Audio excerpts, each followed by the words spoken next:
Hey guys, welcome back to the Hopeless Gains podcast. This is episode 2 of the Founder Series, and today we're going to be talking to Mike. What's up, guys? It's this guy.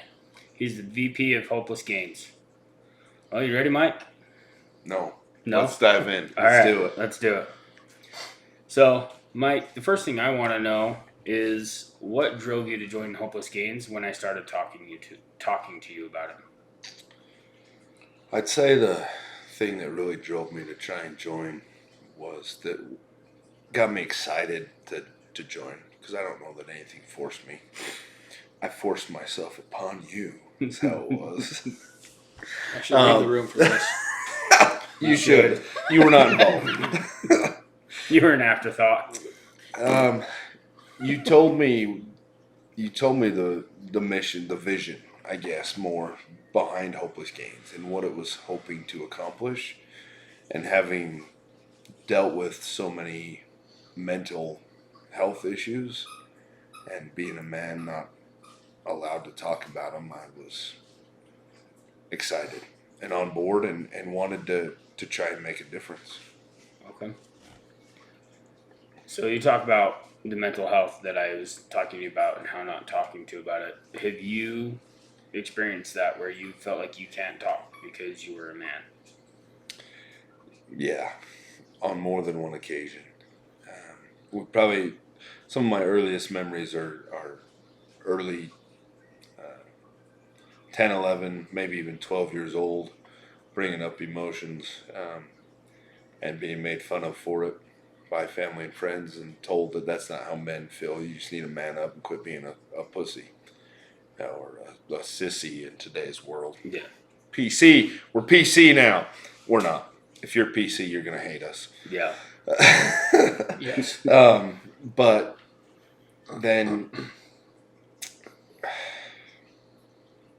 a lot, I guess, closer to in today's time, not that we're ancient, when about 8 years ago, when Emmy was born and her diagnosis and all that, even still, there was some family members that when I had my anxiety panic attacks for the first time ever, like full on passing out panic attacks, I was told I just needed to man up and just move past it and be fine, because she was going to be fine, so I had to be fine, and neither of those things were true.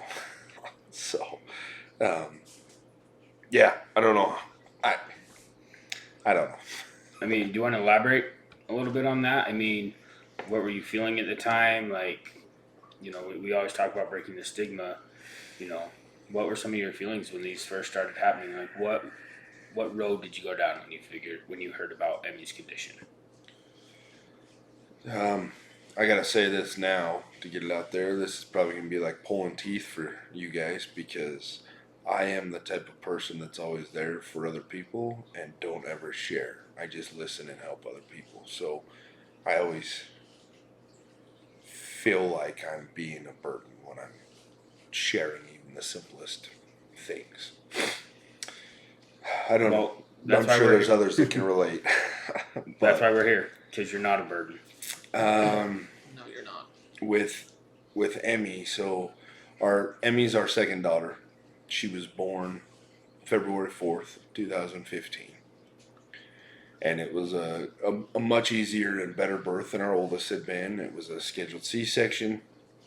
Everything was great. We did the newborn screening, came home from the hospital 3 days later, and I got a call from Primary Children's. And they said, hey, we think something's wrong with one of the tests. We need you to come back and do another blood draw right now, and then we'll have results for you tomorrow.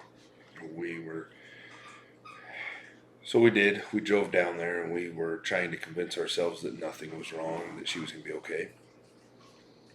We did the lab work, and we came back to our house on Sunday, or that Saturday. On the next day, on Sunday, Jess's friend was up, and we were hanging out, and I got a phone call, and the lady said, it wasn't a bad test. Your daughter has a genetic condition that I'm not even going to try and pronounce because of the complexity of it. And do you want to meet with her team of specialists tomorrow morning at 8 or 9 in the morning? And our whole world kind of collapsed at that point. We met with her genetics team, and we learned that she has a urea cycle disorder, and it's called the arginosuccinic aciduria lyase syndrome. Basically, she can't eat very much protein, or ammonia fills her blood, and that overheats your brain and can cause you to go into a coma, cause seizures, could even kill you if it's severe enough. And I've always thought of myself as the protector, a fixer, as a good dad, as someone who can make things right and take care of and provide for my family. And this was not something I could fix or protect Emmeline from, and it shook me to my core.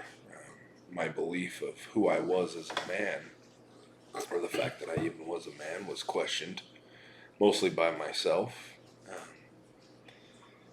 And I began to have anxiety over everything related to Emmeline. About the fact that if we don't do the medication at the right time, or give her enough formula, or drink enough breast milk, or all of these different things, then she could be in the hospital and potentially die from that. And so anxiety kicked in, and that was an eye-opening experience. I don't know that I'd ever really had anxiety before then over anything. I'd been a pretty easygoing guy and just kind of go with the flow, and nothing really bothered me. But when you have this 5-day-old baby admitted to the hospital for a high ammonia episode because of something, you ask my wife, and it's not my fault, but it is my fault, because if one of us hadn't given her the gene, then she wouldn't be suffering.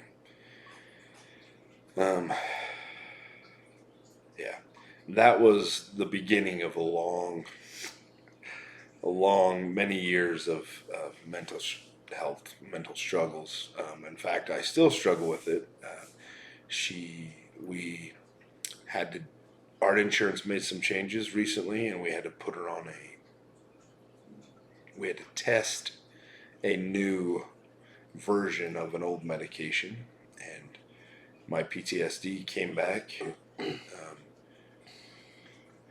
That's another thing we need to probably talk about eventually. People think PTSD is only for military vets, and it's not. PTSD is for anyone who's suffered any kind of trauma. You can have PTSD come back. Maybe we should go into detail more about that another time, but my PTSD got so bad that whole entire day I don't think I left Emma inside, and was watching her and trying to force her to eat enough, and just all these things, and spent the entire night in her room on the floor to make sure I was there in case anything happened. So I still deal with it. And then, of course, So you talk about PTSD, but on your podcast, Dads of Daughters with Disabilities, I think it's episode 2 or 3. You talk about the medications and the feelings you had having to do that, and the taste of it and things like that. For the listeners who haven't listened to the podcast, you should. But Mike, also talk about how that PTSD developed. I think part of where your PTSD came from is part of where you started to struggle with your mental health when you had to start doing these different medications. Could you go into a little bit more detail about that? Yeah, I think you're spot on with that, but I think it started much earlier. I mean, she was put on the medication that first hospital visit, and she was 5 days old. We were there for 4 days. So that was fun. But I think that first initial visit was the start of things. I realized we were going to have to track protein. We were going to have to keep up on medications at certain points of the time of the day. She has a specialty formula that she has to drink in order to give her calories and amino acids without increasing her ammonia. And in that first year of her life, we averaged one hospital stay a month for usually 2 to 3 days, sometimes a little longer. I remember that. And so that was very traumatic. But simply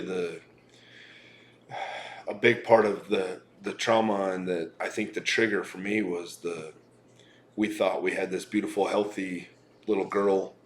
The birth had gone so much better than Lucy's. And then suddenly we're being told that she's got this life-threatening condition that essentially she could die anytime going to bed at night. And so we have to really be very careful with protein and medications and formula. And if she gets sick with certain illnesses, it requires a hospital stay to give her medication through her IVs. And so what Ryan's referring to is in the Triple D podcast, we went from this one medication at the time of her birth. It was the only one for kids under the age of 2. It was a sodium phenylbutyrate. It's a salt-based scavenger drug that just goes throughout the body and finds... I wasn't planning on doing all the medical stuff on this one. That's good, though. This is my... I mean, this is your story. This is my story. Like, yeah. I knew when we were starting this, and I came and talked to you about it. Like, I think they need to know the struggles you had, some of these feelings that you've told me about, and so they understand why I wanted to bring you on and why you can see signs and you can see things in different things like that that pertain to what our goal is here. Yeah. So, sodium phenylbutyrate, it's a salt-based scavenger, so you take it and it roams the body and looks for ammonia and scavenge it and takes it. For those of us that are healthy, our ammonia is turned to urea in our liver and we just pee it out. That's what urine is, urea. Emmeline can't do that. She can't change it to urea, and so the ammonia builds up. So the first medication she was on did it. Second medication, when she was 6 months old, we were able to get her on a trial for this really great drug, but she was one of the first ones under the age of 2 to be put on it.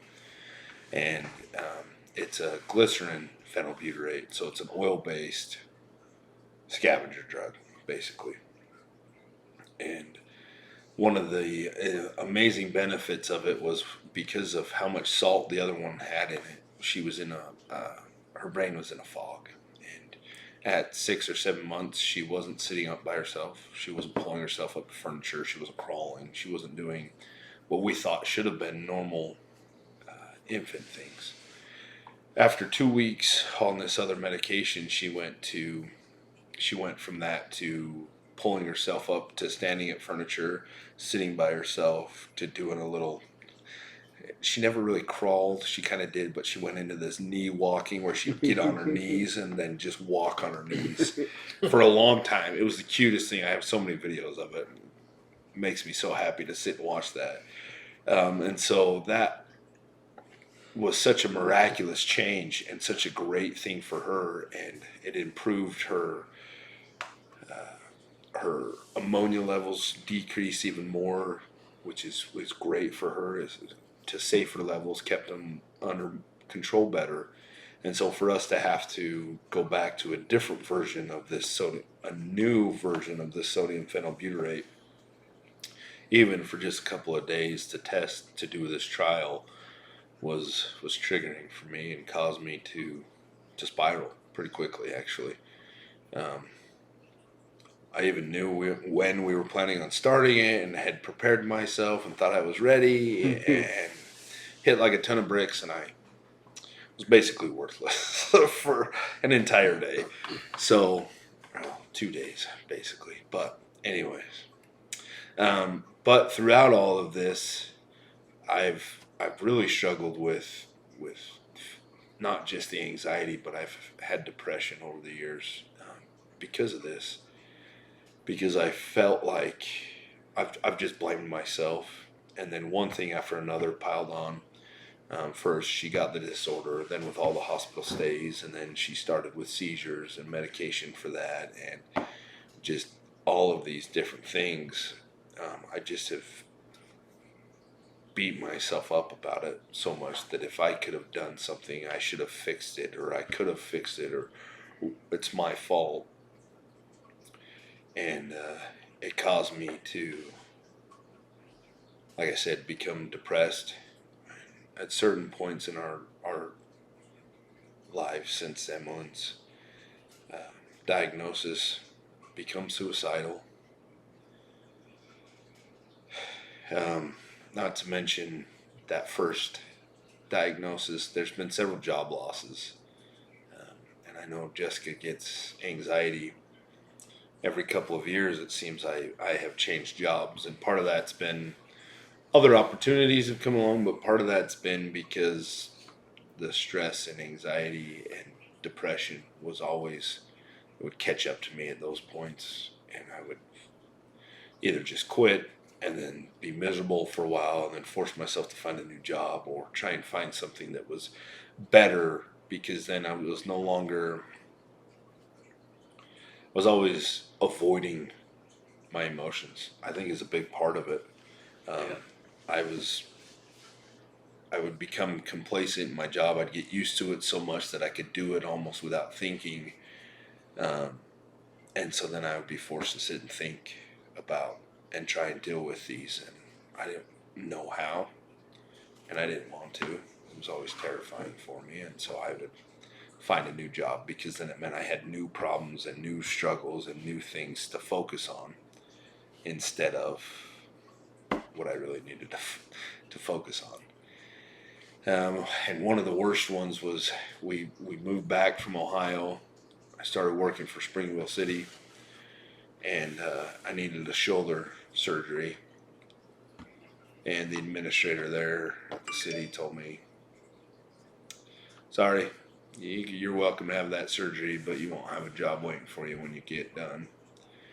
So, but I needed it because I was in so much pain and so miserable. My shoulder was so bad that it almost turned into a full replacement instead of a half replacement.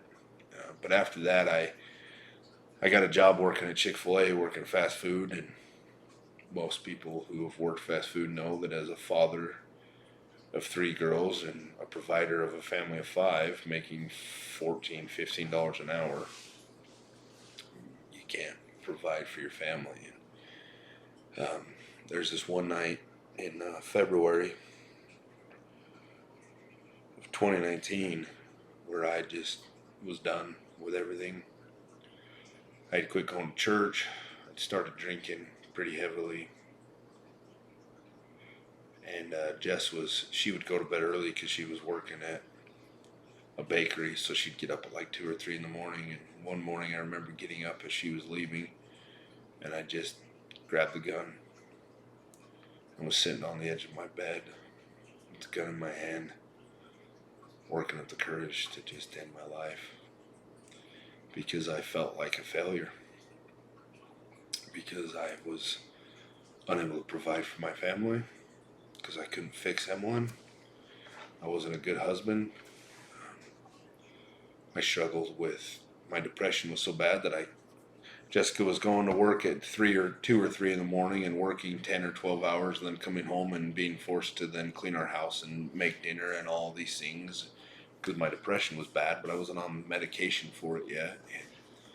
I mean, a little bit, but it wasn't really helping. And so I was ready to just be done and give up. And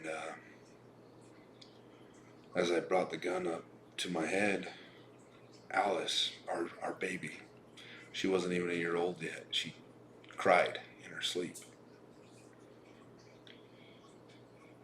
Long enough that I had to put the gun down and go check on her, but by the time I got there, she was back asleep and fine, as a lot of times babies do. But it was enough to snap me out of it and make me realize that I couldn't do that to my kids. I had a baby who wasn't even a year old. I had a 4-month-old or 4-year-old, and Lucy was 6. I don't know. Yeah. 6. 7. I don't know 7. how old she was. However old she is, between 5 years ago, she was 6. Yeah, about to turn 7, and that is what snapped me out of it. And I realized I couldn't do that. Even the thought of, for a long time, I kept thinking I couldn't do that to Jessica. I couldn't do that to my wife. I love her too much. And at that point, that wasn't enough. It wasn't enough to stop me. And thinking of what would happen to those girls when they heard that and how their life would look, it all just kind of hit me, and I broke down and cried. Dropped the gun on the floor and asked a buddy to come and take my gun for me and hold on to it for a while because I didn't trust myself again.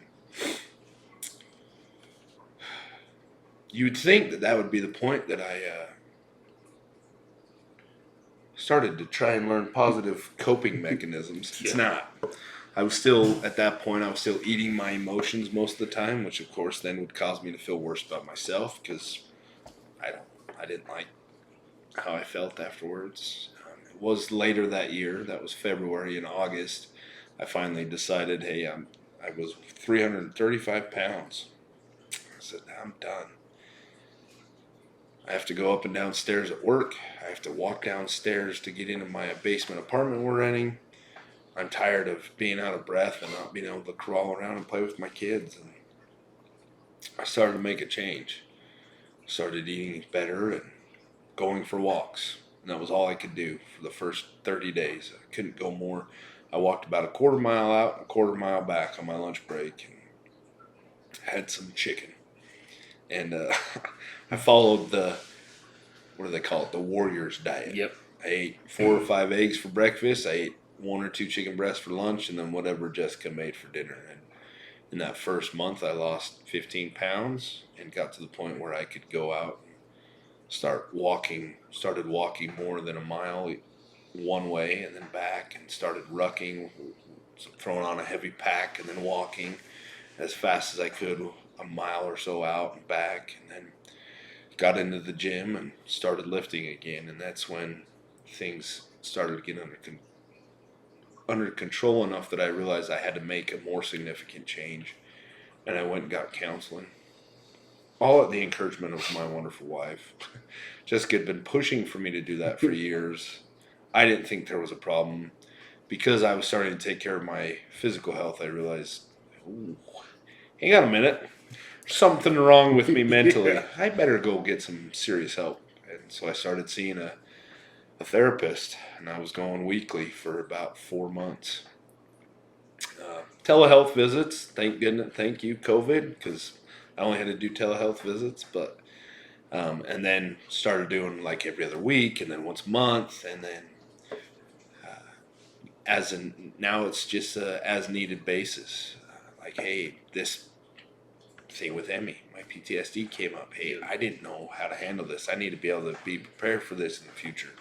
So talk with him, put some plans into place, and it was during this time where I started making these changes, and I quit drinking because I realized that was just an escape. It wasn't a just go have 1 or 2 and hang out with buddies. It was a drink to forget or drink to numb the pain.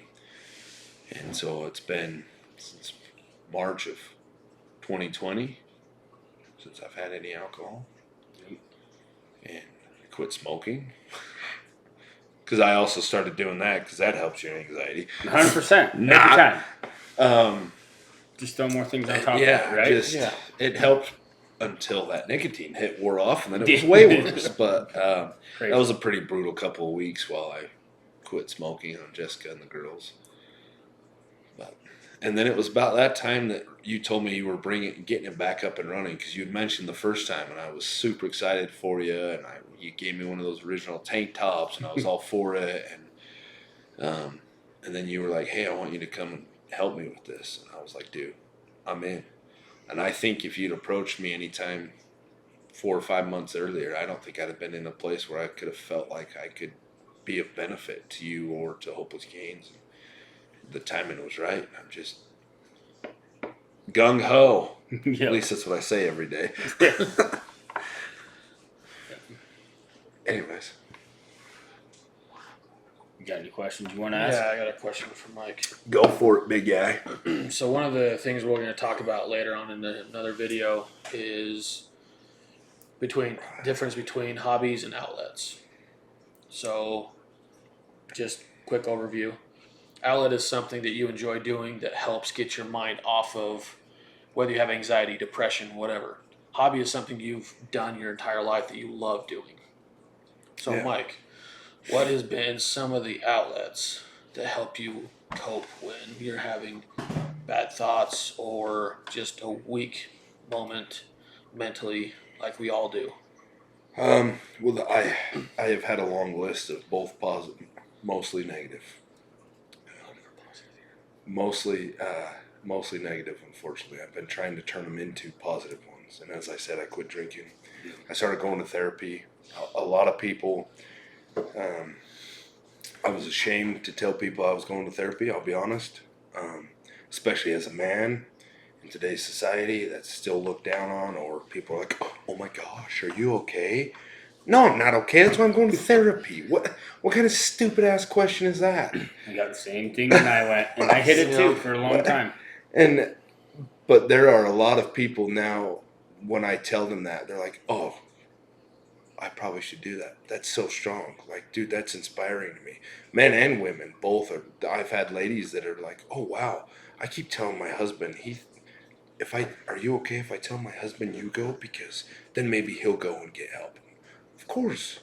Yeah, I think probably 90% of the freaking world needs therapy right now because we've all grown up in such a screwed up society, at least here in the U.S. I don't know about anywhere else. But We'll focus on the U.S. But to get back to what you said, Adam, for positive, the gym is a big one. Jessica can tell when it's been a few days. I can tell when it's been pushing a week or more when I haven't been in the gym and lifted because I can't keep my cool. I start to my anxiety just skyrockets. Yeah, you can't keep your cool. Stop looking at me. I was waiting for it. But the gym is probably my number one, and number two is, especially during the summer, I just love being outside. Whether it's going for a walk, throwing the ball for the dog, going for a hike with the girls, which for them hiking is on a paved road for like a quarter of a mile to a waterfall. Yeah. Talking about Bridal Veil here in Provo. Like sometimes we do go on legit hikes, like to. Hey, we went to Stewart Falls. We went to Stewart Yeah. Falls, and we've gone to Battle Creek Falls and different things. But most of the time, it's just they want to go on a hike. But being outside in nature and in the sunshine is just probably the second best thing that I do when my anxiety gets bad. There's days where I'll just go stand in the front yard in the sun.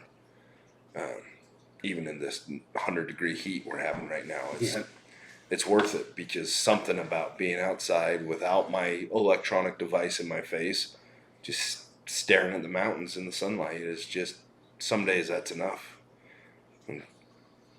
Yeah, excellent question. I'm excited to talk more about that on one of these later episodes. Yeah. And I'm actually, maybe we can talk about this afterwards. Yeah. So, Mike, go ahead. I want to bring something up or mention something. You know, you talk about being in the gym, but you'd mentioned that you had gotten to a point where you couldn't do the gym, where it was killing you just to walk down a flight of stairs. Yeah. And I think it's important, you know, I mean, for us, for everybody that is listening to this, when we talk about the gym or exercising, it doesn't mean you go to the gym and kill yourself for 2 hours. You know, it doesn't mean you're doing marathons or things like that. You know, you started back just changing a few things in your diet and walking.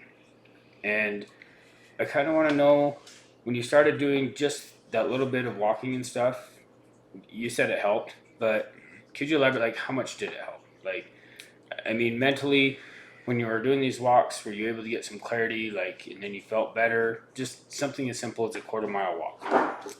Yeah, no, those are, that's great. I, it kind of ties back in with Adam. Another coping mechanism or outlet that I have is music. Um, and so one of those things that I finally found my reason to change, my reason to still be here. I found that in February. My kids were my reason to, my why, as some people call it, my reason to stay, to not end it. And I finally started to act on that reason, that why, in August, which is why I had people after the first month asking me how I could stand to eat chicken and eggs, hard boiled eggs, and 2 chicken breasts for meals every day. Don't you get bored? Well, for one, I would season it differently each week. One week it might taste like curry. One week there was a little like teriyaki, whatever. So there was some variety, but the biggest thing I told them was, well, I found my why. Nothing else matters. I know why I'm doing this. And the first 2 weeks, I went on those walks were the hardest. But it ingrained that why even more on me. So I'd put my earbuds in and I'd go out and walk as far as I could. And the whole time it was honestly the first 3 days I went, the whole time I was just thinking about my kids and how awesome it was going to be when they were older to be a granddad who could get down and wrestle my kids like my grandkids. Like I wrestle my kids all the time. Not my 11-year-old. It's kind of getting inappropriate now. She's a girl, but my 4-year-old and I, we wrestle all the time still. And so that was one of the things that I thought of and pictured. The other thing was I wanted to look hot for my wife, and I did not feel attractive. So how could she be attracted to me? And so that was another driving factor. And then after those first couple weeks, it started to be my mindset started to change. For one, my walks got longer. I can't say honestly when it, Yeah. how fast things change. And I'm sure it's different for everyone. But the thoughts, I would put the music in. I put the and I get out there and just start walking. 100-degree heat. I'm walking up a hill, and I'm like, man, I'm happy. This sucks. It's hard. I'm sweating my balls off. Should I have said ass instead? Was that more appropriate No, for it's PC? fine. We don't PC here. Again, if you're PC, you may be offended. But the thoughts that started to come was I liked seeing the changes in myself physically. I liked seeing the changes, more importantly, mentally at that point. Because after 2 weeks, I don't know if I'd lost any weight or noticed really anything. I felt better. But more importantly, I was able to handle things. I was actually able to handle things mentally. Something would happen at work that I didn't expect, and instead of losing my mind and throwing hammers and swearing and looking like I was ready to kill somebody, I'd be like, all right, we got this. I'd come home from work and the house would be a disaster or whatever. And instead of losing my mind and my anxiety skyrocketing, all right, just had a bad day. I got this. I'm going to do some dishes tonight. I'm going to sweep and mop. All of these things that I didn't used to be able to do. And so then as I started to notice these little subtle changes in myself mentally and physically and emotionally, I was able to be present for the girls more emotionally, and for Jess, it continued to drive me and make me want to, oh yeah, I like this. I'm a better man. I'm a better husband. This isn't a selfish thing anymore. I am better because I'm taking this time for me. Does that answer kind of? No, I mean, being as close as we are, and I've obviously been there through all of this, other than, as we discussed, my dark period where you couldn't be You were around kicked me. out of my life, I was yes. kicked out of your life, but for very good reasons, as you Yeah. guys now know, with his problems that he had, and Well, I was down that road. so it made sense. But I noticed those changes. You know, when you called me, and, you know, I was finally out of my dark spot, and you said you were walking again. The changes were very, like, almost slap you in the face. Night and day difference between how you were before you started doing those and how you were after. Um, I mean, Adam, if you got another question you want to ask, or 'cause I had Mine a- doesn't have to be as long as yours. No, I know. Yours but- was an hour long. I know, but I have a couple more that I want to ask. But Yeah. I don't want to take all the time and not let Adam have any. I mean, time you to did talk. take all the time last time. Well, that's because it's all about me. Hey, Mike, I'm noticing something though, real quick. Adam, sit back just a little bit. Oh, shut up. So I see Mine are you- all I- dirty. I own So- 3 Hopeless Gain shirts, So and they're the dirty. moral of the story is, I need to don't buy ever more be Hopeless caught Gain shirts. without a Hopeless Gain shirt. Wow.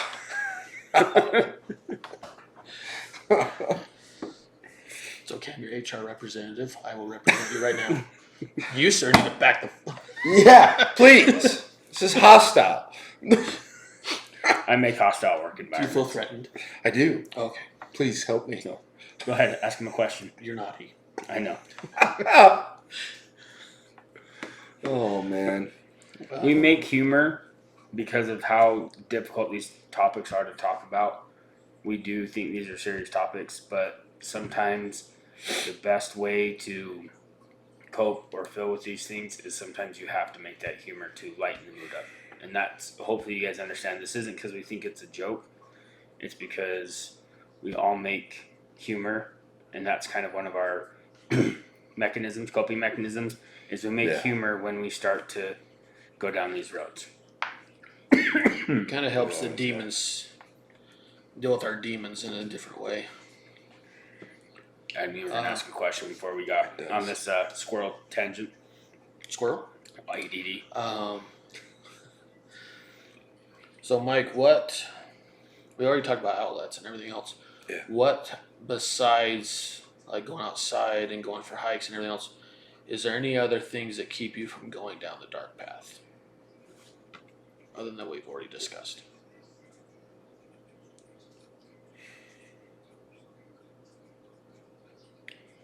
Yeah.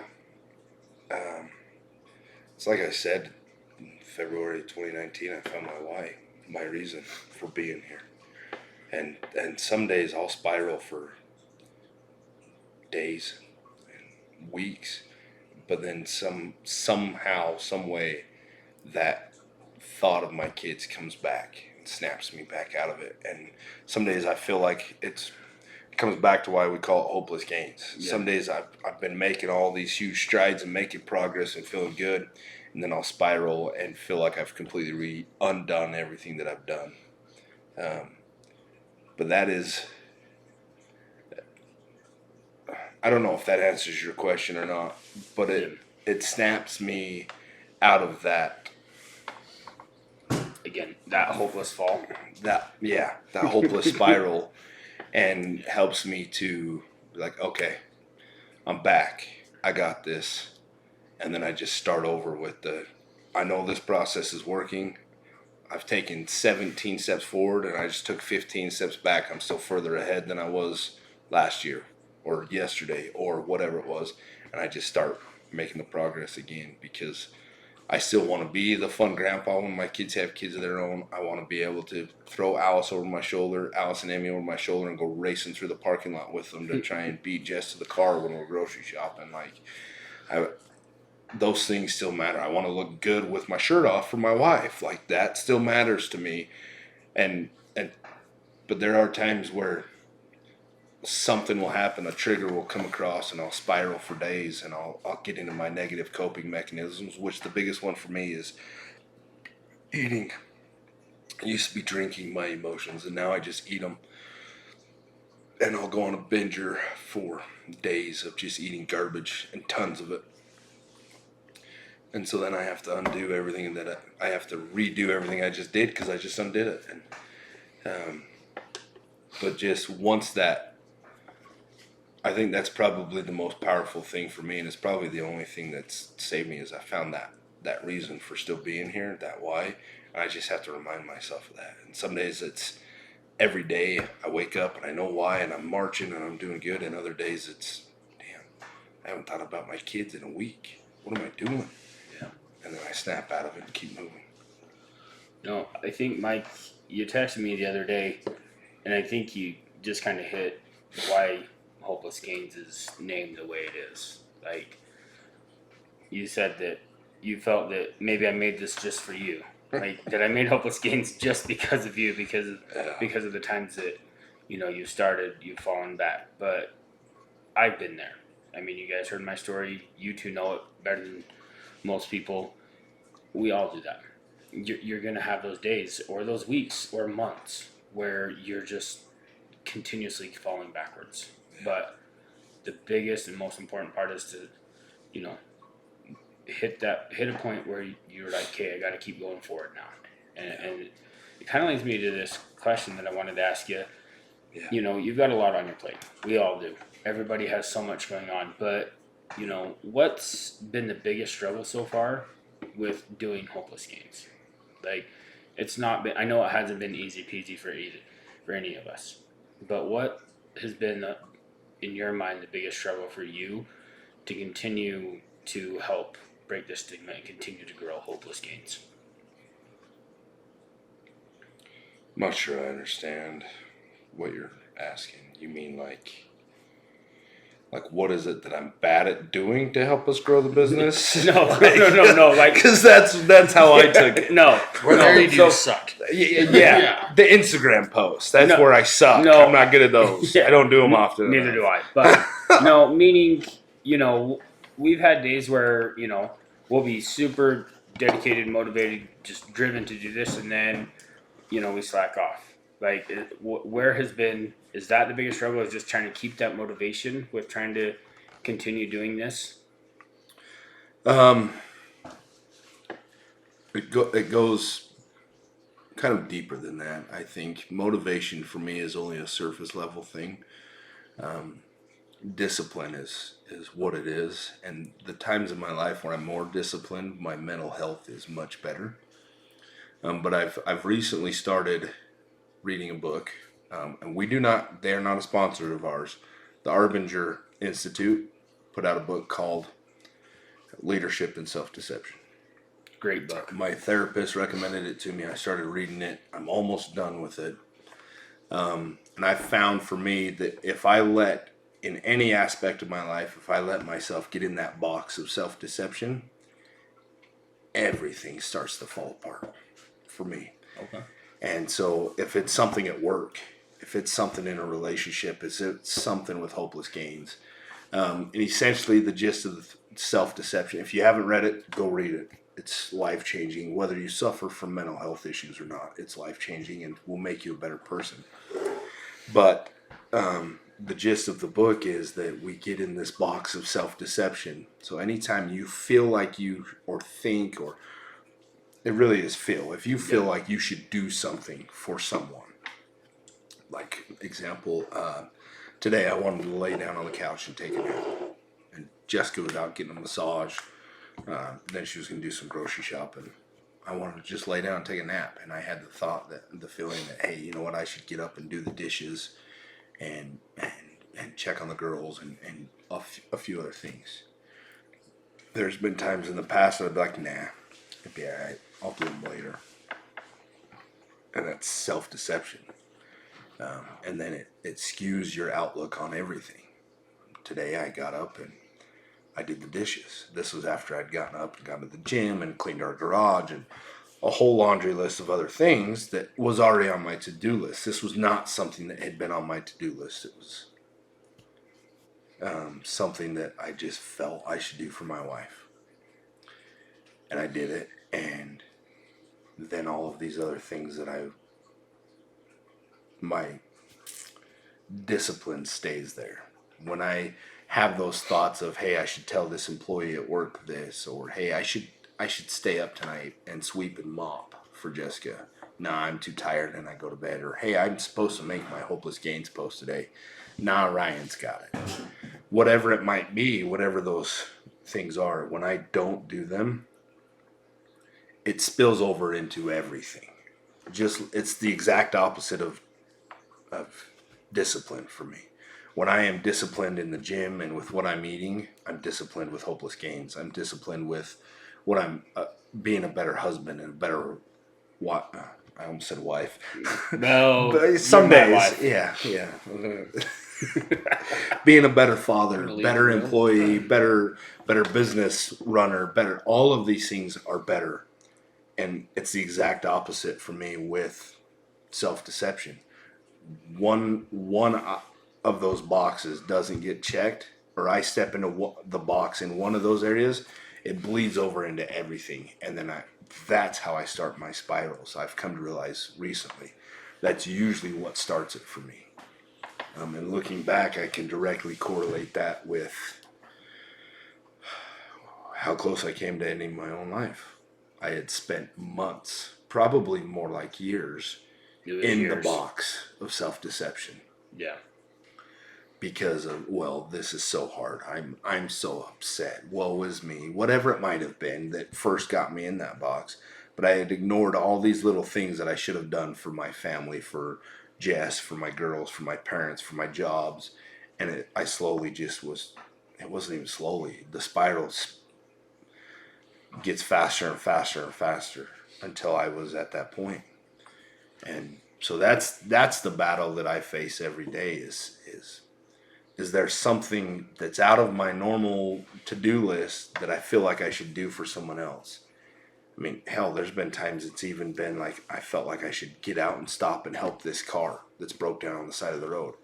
And the days I do, I feel great. Even if they don't need anything, they don't let me help them, or I just push them off the road, whatever it is, I feel better, and that discipline stays intact. Whereas if I just, they'll be all right, somebody else will stop. Even that can start a spiral and bleed in to all aspects. Yeah. And so one thing I mentioned on Ryan's video was the common phrase that me and him used to say each other all the time was, "It's still your set." we really need a shirt that says that. That saying is what's kept us, just like what Mike's saying, like kept him from doing a spiral and everything else. Is it's still your set. It's still on you. You can push yourself. You can do things to help make you mentally stronger or physically stronger, and it helps your mental state by being physically stronger. Ryan.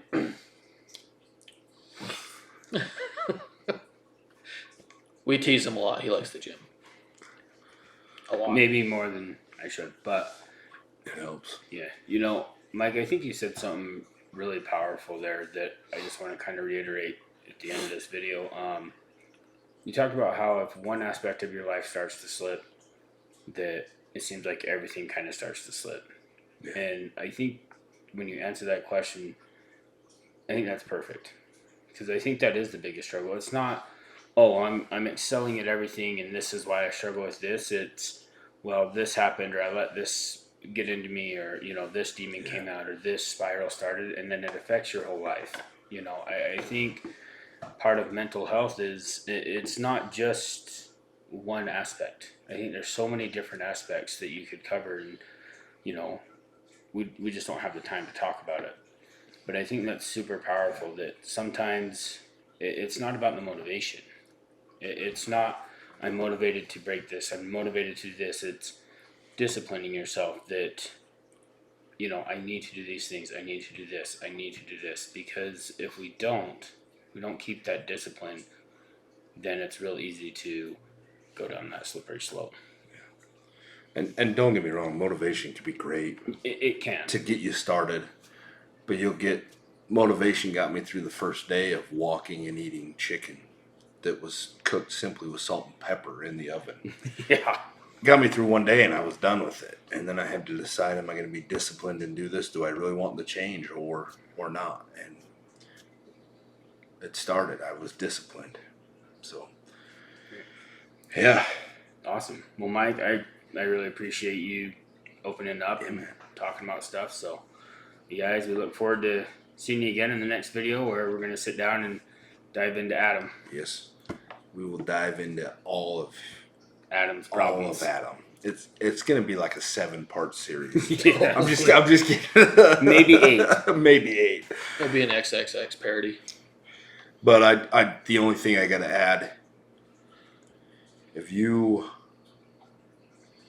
are recognizing signs or seeing things that are strange, or if you are struggling or know someone who's struggling with mental health, and you don't feel like or don't think they will feel like they have somebody they can reach out and talk to, we are always here.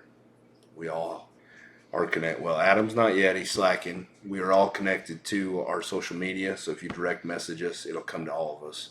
Yep. I put my phone on Do Not Disturb at night, but it allows Instagram notifications to come through and phone calls from Ryan and Adam. Because I know if they need me, I got to be there. And it's the same for anybody who will reach out to us. If Yep. you are struggling, you're not alone. We've been there. More than once. Yeah. My phone's never on silent. It goes Just off at reach 2 or out. 3 o'clock in the morning. You'll get an answer. Even if I don't know you, I would rather listen to your story than hear about you killing yourself. Yeah, absolutely. All right, guys. Thanks.